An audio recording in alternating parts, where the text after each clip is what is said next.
तुमच्यावर गुन्हे दाखल होत आहेत. तुमचं एक वक्तव्य मागे झालं होतं मराठा समाजातल्या महिला आणि मुली. असं बोललेलो नाही मी काहीच. मी एवढंच बोललोय की आपल्याला आंतरजातीय विवाह 11 आंतरजातीय विवाह करूया, आमची मुलं तयार आहेत, अशा पद्धतीचं ते वक्तव्य होतं. मी कधीही कुठल्याही माता भगिनीचं नाव घेतलेलं नव्हतं. मी त्यांना एवढंच सांगायचं होतं की 100 वर्षापूर्वी ज्या राजर्षी शाहू महाराजांनी 100 आंतरजातीय विवाह घडवून आणले, त्यामधले पहिले 25 विवाह हे मराठा धनगर घडवून आणलेले आहेत. आणि शाहू महाराजांनी कायदा पारित केलाय. आत्ताच महाराष्ट्र शासनाची योजना आहे, आंतरजातीय विवाह करणाऱ्याला 50,000, SC STतल्या बांधवांबरोबर जर विवाह आंतरजातीय विवाह झाला तर केंद्र शासनाची 2.5 लाखाची योजना आहे. मी फक्त शासनाच्या योजनेचं ब्रँडिंग केलंय.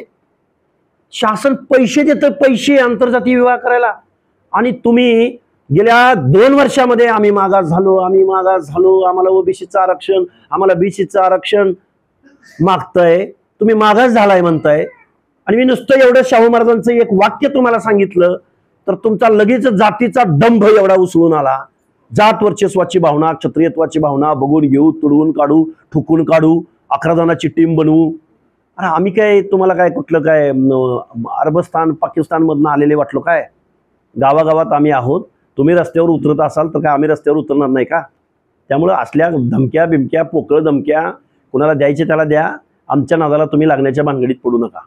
नाहीत मात्र तुमच्यावर आता तब्बल 7 पोलीस ठाण्यामध्ये गुन्हे दाखल. माझ्यावर 7 काय 70 पोलीस स्टेशनमध्ये गुन्हे दाखल झाले. तर आम्ही कायदा पाळणारे आहोत. आम्ही जाऊन हजर होऊ, वाजत गाजत जाऊ आणि संविधानाचा सन्मान करून संविधानाची भाषा बोलण्याचा प्रयत्न करू. ज्या गेवराईमध्ये तुमच्यावर हल्ला झाला, तुम्ही पण तिथं दंड थोपटले जाऊन पुन्हा त्याच गेवराईमध्ये जात आहे, पंडितांना आव्हान. अहो पंडित बिंडित आम्हाला माहिती नाही. आमच्या ओबीसींच्या मनामध्ये जी दहशत आहे, जी चिंता निर्माण झाली, जे आरक्षण गेल्याची भावना आहे आणि गेलंय आरक्षण, त्या लोकांच्या या भावनांना वाट करून द्यायची. जिथं लोक मला बोलवत आहेत तिथं मी जातोय. आणि मी काय आमदार खासदाराचा पोरगा नाही, मी सामान्य कुटुंबातला आहे. जिथं जाईल तिथं मुक्काम आहे माझा. त्यामुळं गेवराई असो काय, माजलगाव असो काय, अंबेजोगाई असो काय, किंवा हिंगोली जिल्हा असो काय, लातूर, नांदेड, आता पश्चिम महाराष्ट्रातल्या सगळ्या लोकांच्या तारखा मागायला रांग लागलेली आहे. त्यामुळं हा ओबीसीचा महाएल्गार आहे आणि त्याची सुरुवात, मला अभिमान आहे या बीड जिल्ह्यामधल्या, माझ्या गेवराईमधल्या बीड जिल्ह्यामधल्या लोकांचा, की ज्या भूमीमधनं ओबीसी आरक्षण संपवण्याची चळवळ लढली गेली त्याच मातीमध्ये त्याच भूमीमधल्या या सगळ्या लोकांचा आग्रह आहे. मी त्यांना फक्त वेळ देतोय, याच्यापेक्षा दुसरं काही नाही. दंड थोपवणं किंवा त्या ठिकाणी जाऊन मॉब एकत्रित लोकशाहीमध्ये आम्हाला अधिकार दिलाय आणि दंड थोपटलेत, याच्या पलीकडे तर काही केलं नाही ना.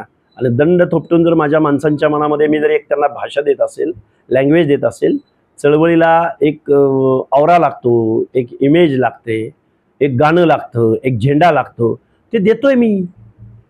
आम्ही सगळेजण लोक प्रतिकात्मक दृष्ट्या लोकशाहीचे सर्व बंधनं पाळून एकत्र येतोय. त्यामुळे कुणाला इंगळ्या ढसायचं कारण नाही.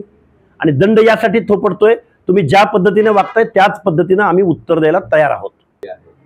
मात्र तरांगे पाटील आता दिल्ली हाकची त्यांनी घोषणा केलेली आहे.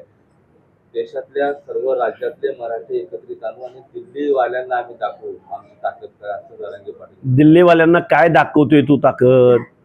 टोटल देशाच्या लोकसंख्येमध्ये तुमची ताकद किती टक्का तुमचा? त्यामुळं महाराष्ट्रातला ओबीसी सोड, पण देशातला ओबीसी एकत्र आला तर तुझं काय होईल? आणि तू दिल्लीला कशाला जातोय? अरे तू तिकडं अमेरिकेत, युगांडामध्ये, स्वित्झर्लंडमध्ये जा, तिकडं तुझी गरज आहे. तर तुझं ज्ञान किती अफाट आहे. तुला इंटरनॅशनल आरक्षण पॉलिसीचा तू अभ्यास कर, रिझर्वेशन पॉलिसीचा.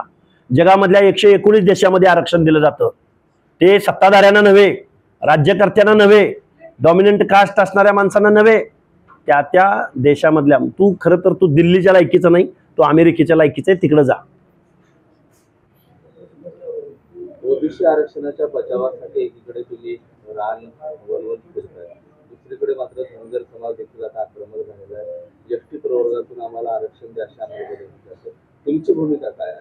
बघा, धनगर समाजाच्या एसटी आरक्षणासाठी 2014ला बारामतीमध्ये लाखोचा जनसमुदाय घेऊन 9 दिवस उपोषण करणारा हा लक्ष्मण हाकेचा आहे. धनगर समाजाला एसटी मिळणं अथवा बंजारा समाजाला एसटी मिळाली तर मला आनंद आहे ना त्यामध्ये. आणि त्यांचा तो अनेक वर्षांची ती लढाई आहे.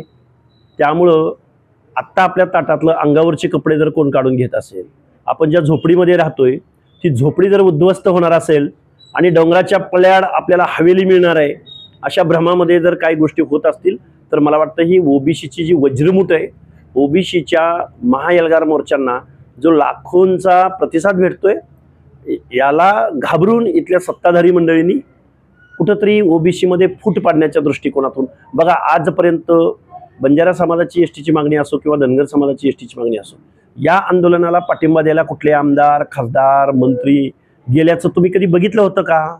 काल राजेश टोपे जाऊन जालन्यामध्ये ज्यांनी ज्या आंदोलनाला पाठिंबा दिला, याच राजेश टोपेने कधी धनगर समाजाच्या आंदोलनाला पाठिंबा दिला होता का? ज्या पंडितांनी, विजय पंडितांनी बंजारा समाजाच्या आंदोलनाला याच्या अगोदर कधी पाठिंबा दिलेला ऐकिवात आहे का?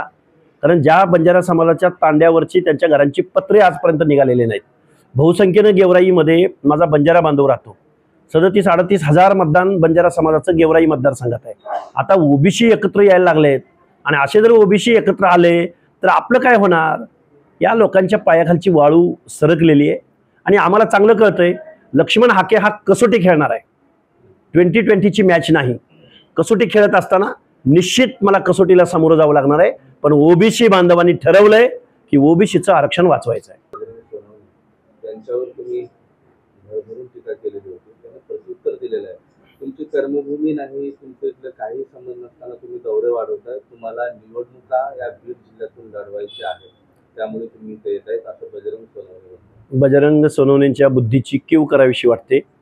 हेच बजरंग सोनवणे काल परवापर्यंत म्हणत होते की लक्ष्मण हाकेनं पहिला ग्रामपंचायतीचं सदस्य व्हावं, ह्याला एवढी मतं पडलेत. तेच बजरंग सोनवणे 8 दिवसानंतर म्हणतायत की त्यांना बीड लोकसभेची निवडणूक लढायची. करेक्ट करतो मी तुम्हाला, कालच मी त्यांचं स्टेटमेंट बघितलंय. तू नक्की ठरव काय तर. एक तर म्हणतोय याची लायकी काय आणि दुसरं म्हणतोय की हा बीड लोकसभेला उभा राहतोय. त्यामुळं बाप्पा काहीतरी ठरव बाबा. एवढं वळवाच्या पावसात न्हावून निघणं एवढं सोपं नाही. 20 वर्षाची कारकीर्द आहे, चळवळ लढतोय, एक मेंढपाळाचा पोरगा आहे. निश्चित तुझ्यासारखा कारखाना नाही माझ्याकडं, पण गावगाड्यातल्या 60% ओबीसी आणि परत आमची आंबेडकरी जनता आम्ही जर एकत्र आलो ना, मग तुम्हाला कुठं ठेवायचं आणि कुठल्या निवडणुकीत कुठं ठेवायचं ही जनता दाखवून देणार आहे.